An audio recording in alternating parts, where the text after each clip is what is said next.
13 reasons bakit ako nag-franchise ng online ticketing business at bakit maganda ang online business. Portable dahil cellphone lang ay pwede ka na kumita everyday. No experience needed. 24/7 open. Less operating expenses. No rental fee, no manpower. Trending business, global privilege. Market acceptance. Minimal capital with unlimited income. One-time investment, lifetime business. Helping business dahil may community. Time and financial freedom. I am the boss of my business.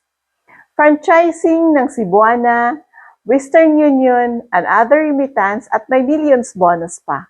Diba sobrang ganda? What if you can start your own home-based franchise ticketing business with remittance, part-time or full-time? With all-in-one system includes bills payment, ticketing, remittance, loading, insurance, and how to start?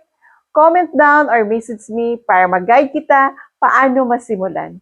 See you in my inbox!